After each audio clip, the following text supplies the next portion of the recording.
Dans cette vidéo du chapitre 26 de mes notes de cours, je vais résoudre une première situation dans la section 1.1 du livre de Séguin, situation qui s'intitule La charge totale des électrons de la Terre et dont on peut prendre connaissance à la page 9 de Séguin. Donc, je vous invite à arrêter la vidéo et à aller prendre connaissance du libellé de la situation.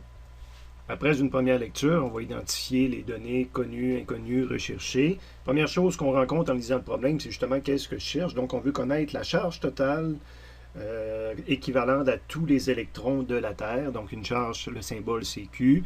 Une charge, ça se mesure en coulombs, donc ça, c'est mon inconnu. Donc, c'est le Q des électrons de la Terre. Donc, j'ai mis Q des électrons. J'ai rajouté un T majuscule pour faire référence à la Terre. Mais vous voyez qu'il est en rouge différent, donc je l'accepterai que ce soit là ou pas. En continuant la lecture, on nous donne la masse de la Terre. En examen, je ne vous la donnerai pas nécessairement parce que vous pouvez la retrouver là, à l'endroit approprié dans les résumés des annexes. Donc, encore une fois, j'ai toujours mon T majuscule en rouge différent. On nous mentionne, autre donnée, que la Terre, sa charge, on va la considérer au total comme étant neutre. Donc, la charge de la Terre, c'est 0 coulomb. Et on nous donne aussi comme information que, considérant qu'elle est pratiquement faite essentiellement d'oxygène et de silicium. Évidemment, il y a plein d'autres éléments, mais quand on fait les proportions, c'est ça qui domine. En consultant un tableau périodique, on s'aperçoit que pour ces deux éléments-là, la particularité du noyau, c'est d'avoir le même nombre de protons que de neutrons. C'était mentionné dans le problème. Donc, je pourrais traduire ça en disant que mon nombre de neutrons de la Terre est égal au nombre de protons de la Terre.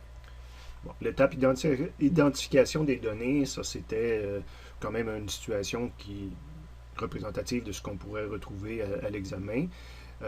Les dessins, c'est pas les dessins que je préfère là, dans cette partie-là du cours. Comment j'ai lu cette situation-là? Ben, j'ai probablement dessiné la Terre, la masse de la Terre, donc quelque part sur la Terre, j'ai écrit masse de la Terre. Je cherche la charge de la Terre, fait que sur la Terre, quelque part, j'ai écrit quelle est la charge de la Terre. Les zéros, je l'ai déjà mentionné dans le premier cours, pour les nouveaux, je le dis, souvent les zéros, la variable associée aux zéros n'est pas nécessairement montrée sur le dessin. On n'illustre pas des zéros, c'est le vide, c'est l'absence de quelque chose, donc c'est absent sur mon dessin. Le nombre de neutrons est égal au nombre de protons dans ce cas-ci. J'aurais pu l'écrire, ou encore, ici, j'ai préféré écrire que c'était constitué d'oxygène et de silice. Donc, soit que je mets ça sur mon dessin, ou soit que je mets ça, c'est ce qui représente mon autre information, dire que j'ai le même nombre de neutrons. Ça aurait peut-être été préférable de mettre ces variables-là, mais ça revient au même. Prochaine étape, identifier la formule, le concept, les lois de physique qui vont me permettre de répondre à ma question, de trouver une valeur pour mon point d'interrogation. Mon point d'interrogation, c'est une charge Q. Donc, je vais chercher dans mes résumés, évidemment, pour l'instant, on a seulement le chapitre 26. Je vais chercher dans le chapitre 26 une formule qui me permettrait de trouver une réponse.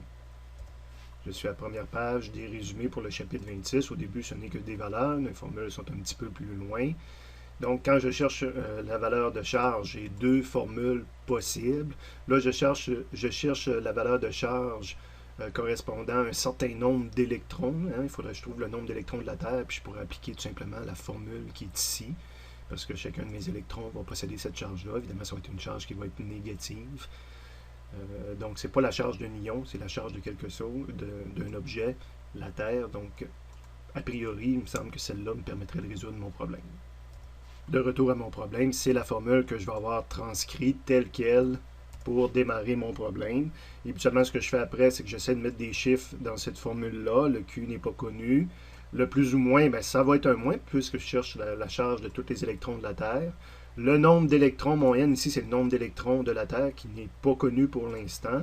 Et mon E, ben, c'est mon 1.6 fois 10 à la moins 19. Donc, quand j'analyse mon remplacement par des valeurs, ben, je m'aperçois que j'ai une équation et deux inconnus. Donc, je dois trouver autre chose pour m'aider à solutionner mon problème.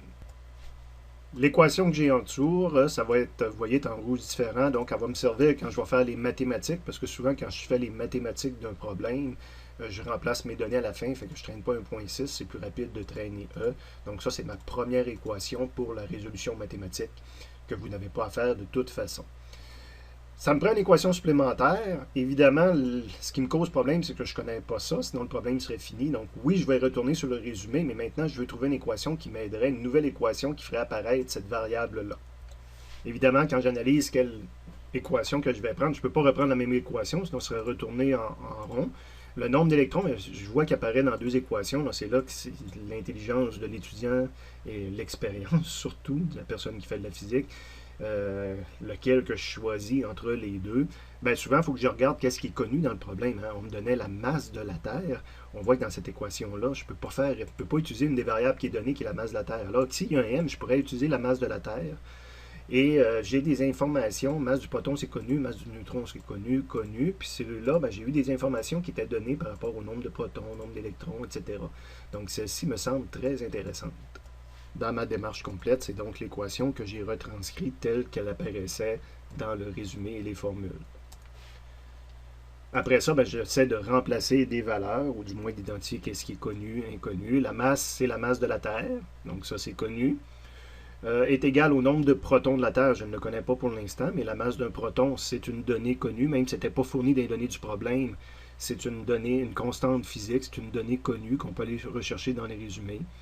Plus le nombre de neutrons n'était pas spécifiquement donné comme un chiffre, mais la masse du neutron, c'est connu. On peut approximer que c'est la même masse que le proton.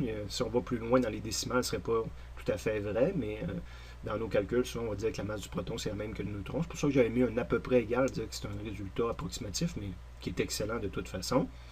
Le nombre de neutrons était connu, et la masse d'un électron, ben, c'est 0. Quoi, quelqu'un que je dis que c'est 0, c'est aussi une approximation, mais une approximation qui est relativement bonne. Dès que j'écris une deuxième équation avec des chiffres, ben, je me demande souvent où est-ce que je suis rendu dans mon comptage d'équations et d'inconnus.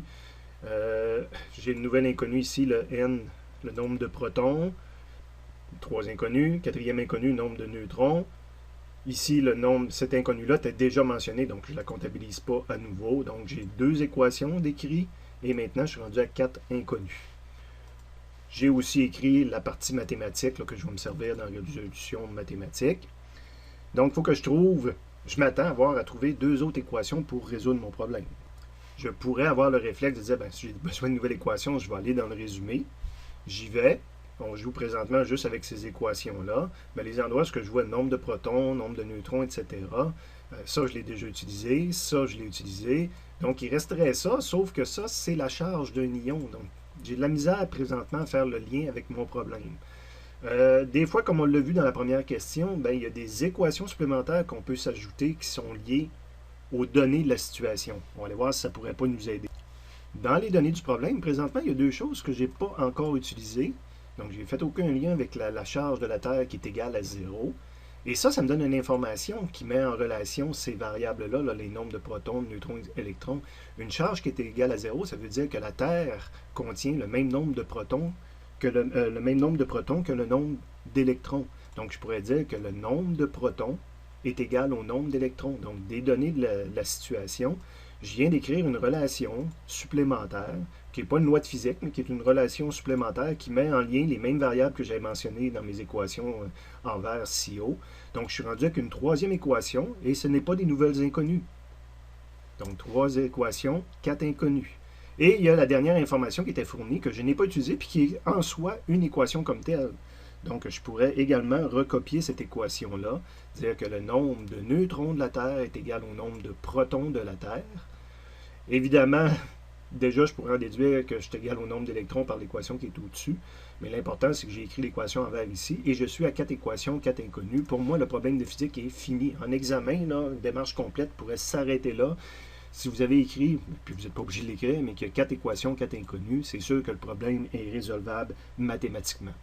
Soit à l'aide d'une calculatrice, soit en faisant le développement. Le développement complet est fait en bas, là, combinant les 4 équations en vert. On peut démontrer qu'on va trouver notre réponse. Donc, si ça vous intéresse, vous pouvez suivre la démarche qui est en bas. J'ai mes explications, qu'est-ce que j'ai fait, mais on peut se convaincre qu'on va réussir à simplifier ça. On peut même trouver une formule appropriée pour cette situation-là qui dit que si on me refournit le même problème, le même genre de problème, je pourrais toujours prendre cette formule-là. Sinon, ben, j'utilise carrément la calculatrice. Je pitonne les 4 équations en vert dans une calculatrice et j'obtiens la réponse. Il est extrêmement intéressant de s'en convaincre. Donc, avec ma calculatrice scientifique, avec mon outil de résolution d'équations, je ne sais pas si vous avez arrivé à reconnaître les 4 équations en vert que vous avez dans vos notes de cours, mais elles se retrouvent ici. telles quelles. Quand je fais résoudre, ben, il m'a donné les réponses qu'on a ici, que j'ai retranscrit ici. Donc, vous voyez, c'est en rouge différent. On pourrait s'arrêter là à écrire nos 4 équations en vert et le problème est fini. Évidemment, quand vous allez faire des exercices dans Séguin, c'est le fun de se rendre jusqu'à la réponse pour se convaincre que ces 4 équations-là donnent la bonne réponse.